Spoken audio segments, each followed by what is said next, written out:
जब मैं गुस्से से बड़बड़ाते हुए निकल आया था और बस स्टैंड की तरफ आगे बढ़ने लगा, मैंने मन ही मन बड़बड़ा रहा था। पता नहीं कितने पैसे छुपा के रखे हैं, लेकिन मेरे लिए एक बाइक नहीं ले सकते। अब मैं यहाँ से चला जाऊँगा और तब तक वापस नहीं आऊँगा जब तक मैं खुद के पैसों से नहीं खरीद लेता।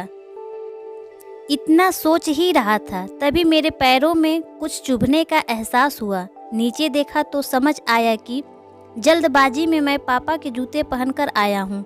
उन जूतों में कीलें उभरी हुई थी जो मेरे पैरों में बार बार घाव किए जा रही थी।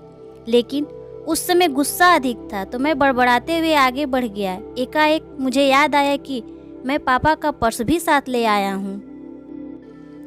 मेरे खुराफाती दिमाग में एक ख्याल आया, क्यों न आज पापा का पर्स चेक किया जाए, जिसे आज तक उन्होंने किसी को हाथ तक नहीं लगाने दिया था।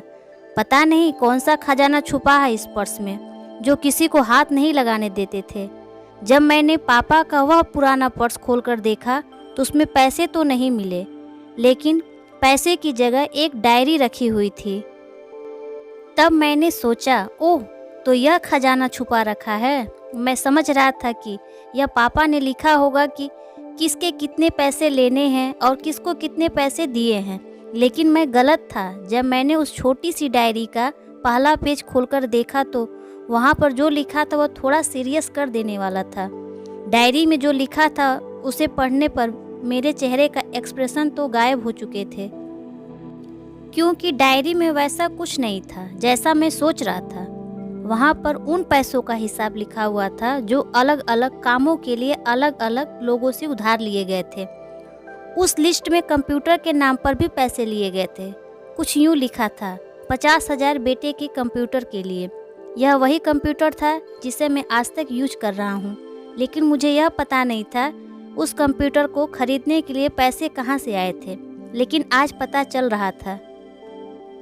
मुझे आज भी याद है जब मैंने पहली बार कैमरे के लिए जिद की थी, जो मेरे पापा ने मुझे 2 हफ्ते बाद मेरे बर्थडे पर लाकर दिया था, जिसे देखकर मैं बहुत खुश हुआ था। और मुझे खुश देखकर मुझसे कहीं ज़्यादा अगर कोई खुश था तो वो पापा। अब मेरे चेहरे के गुस्सा एकदम गायब हो चुका था। जब मैंने आगे का पन्ना पलटा तो वहाँ पर कुछ इच्छाएं लिखी हुई थी। पहली जो विश थी जिसमें लिखा हुआ था और अच्छे जूते पहनना। यह बात मेरी समझ में नहीं आई। तभी मेरा पाँव अचानक सड़क पर भरे हुए पानी पर जा पड़ा और तभी मेरे पाँव में कुछ गीलापन होने का एहसास हुआ। जब मैंने उस जूता उतार कर देखा तो उसका तला टूटा हुआ था। यह देखकर मुझे डायरी में लिखी बात याद आ गई। तभी मुझे माँ पापा की कही बातें भी याद आ रही थी कि कैसे माँ जब कहती थी पापा से, अब तो जूते पुराने हो गए हैं, नए ले लीजिए, तो पापा अक्सर यह कहकर टाल दिया करते थे, जूते अभी और चलेंगे, अभी कुछ दिन पहले ही तो लिए थे। मुझे आज समझ आ रहा था कि कितने दिन और चलेंगे। साथ ही साथ यह भी समझ आ रहा था कि पापा पर्स को क्यों छुपा कर रखते थे। तभी उस डायरी को पढ़ते हुए बस स्टैंड पर पड़ी बेंच पर आकर बैठ गया। अब उस डायरी का आखिरी पन्ना बचा हुआ था। उस पन्ने को जब मैंने पलट कर देखा तो वहाँ कल की डेट लिखी हुई थी।